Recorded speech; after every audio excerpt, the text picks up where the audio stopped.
ఇప్పుడే ఇటు వెళ్ళిందంటూ చిరుగాలి చెప్పింది. నిజమే, ఇంకా గాలులో చెలి పరిమళముంది. ఇందాక చూశానంటూ సిరిమల్లె చెప్పింది. ఇదిగో అంటూ తనలో చెలి చిరునవ్వే చూపింది. ఈ గుడి గంటల్లో తన గాజుల సడి వింటుంటే తను ఈ కోవెల్లో ఇప్పటి వరకు ఉన్నట్టే. ఎటు చూసినా తన జాడలే, ఎటు వెళ్ళిందో ఈ లోపునే.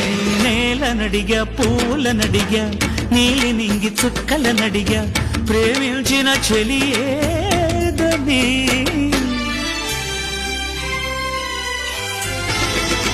నడయాడే దీపం లాంటి ఆ రూపం చూస్తుంటే కనుపాపల్లో కలకాలం కొలువుండిపోతుంది. నడకైనా నాట్యంలాగే అనిపించే తన వెంటే దివిలో ఉండే